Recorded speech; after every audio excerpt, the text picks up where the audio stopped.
Baik, Assalamualaikum warahmatullahi wabarakatuh. Waalaikumsalam warahmatullahi wabarakatuh. Sebelum kita mulai kegiatan pelajaran kita siang yang pagi ini, sebaiknya kita berdoa dulu. Coba, gimana?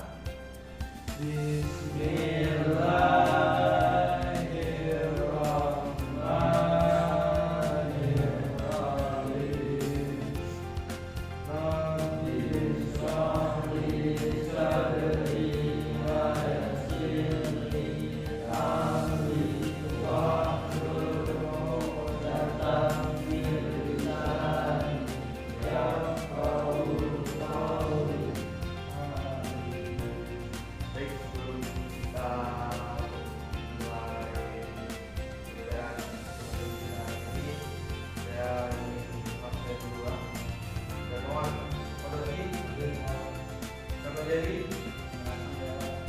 Hasbi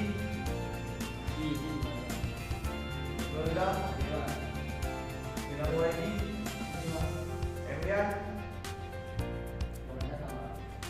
Reza Kultoh. Baik, lalu kita sudah membahas tentang meter dan cara mengukur muatan meter. Kita sudah mengukur tegangan, arus, dan angkat.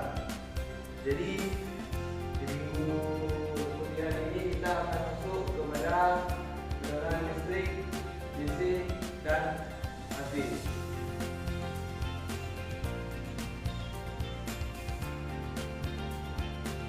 Dua penilaian dari buku ini adalah menjelaskan pengertian tegangan listrik. Kedua, menjelaskan fungsi tegangan dalam aliran listrik. Yang ketiga, membandingkan tegangan DC dan AC. Yang keempat adalah menunjukkan contoh penggunaan tegangan DC dan AC dalam kehidupan sehari-hari.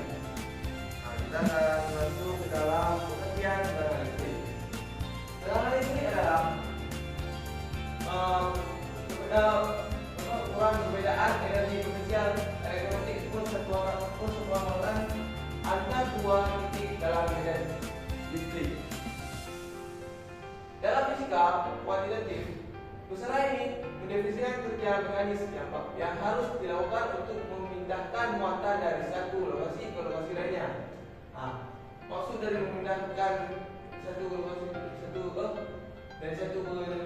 ke lainnya ini ialah seperti di negara.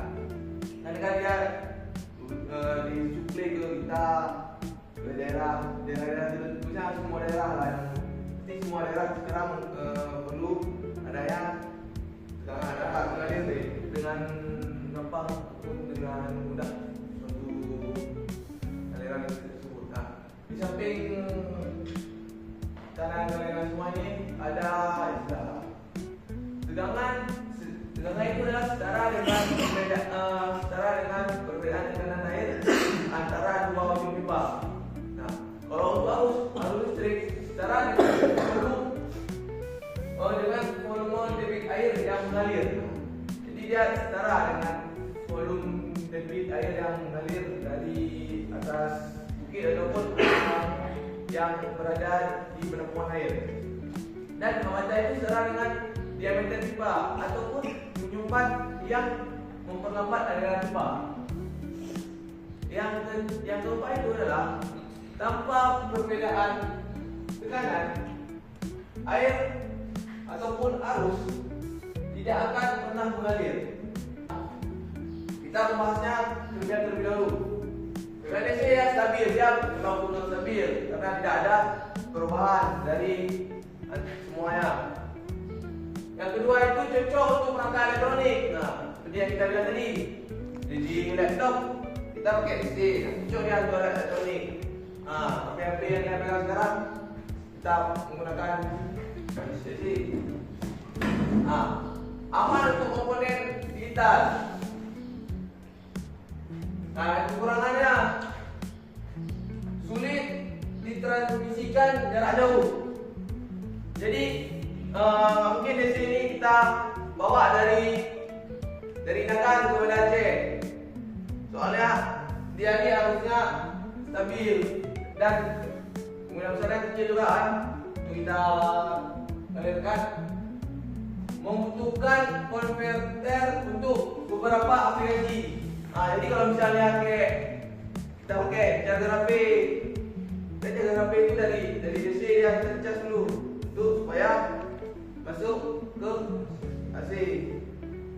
Makanya dia kalau DC ini membutuhkan konverter untuk beberapa komponen ataupun aplikasi.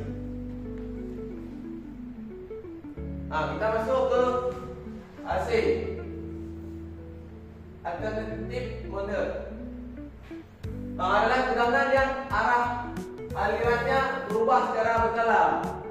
Jadi apabila ada perubahan dia secara berkala ataupun secara yang ditentukan, kita kita rumah kan ya butuh cuma ada yang butuh lebih, ada yang butuh kurang, saya bermacam ragam kan rumah itu.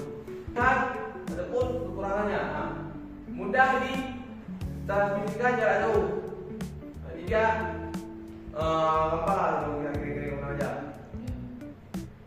Mudah dinaikkan dan diturunkan tegangan menggunakan transformator. Kenapa sih dalam kehidupan sehari-hari? Kulkas, cuci, kipas angin, pompa, AC, lampu.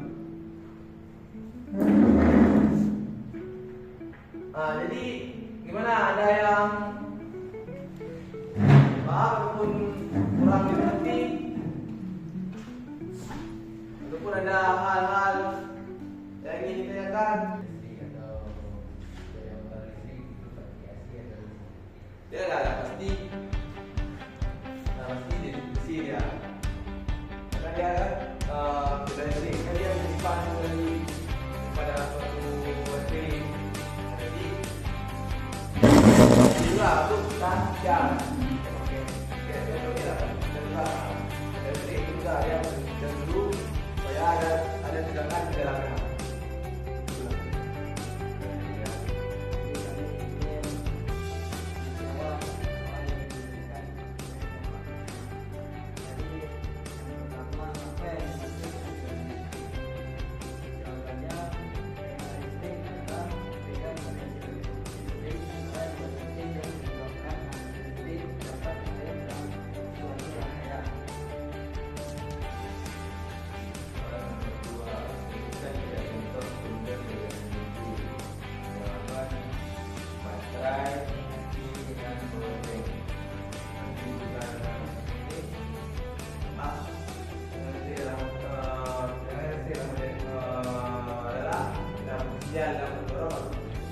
Jangan dibiarkan jadi DC ataupun DC mengalir ke orang yang banyak digunakan pada perangkat elektronik, sedangkan nanti perubahan secara jadi akan digunakan dalam industri.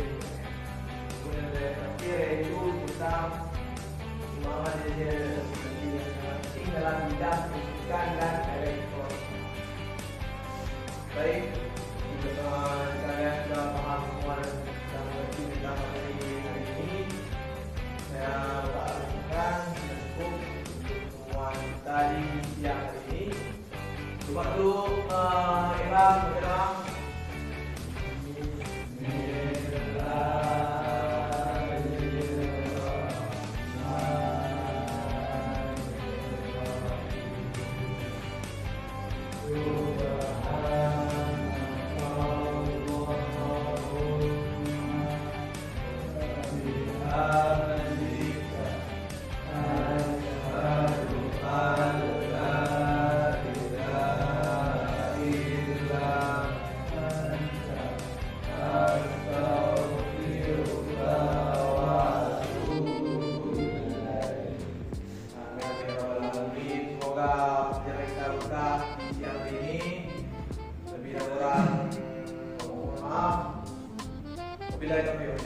Assalamualaikum warahmatullahi wabarakatuh.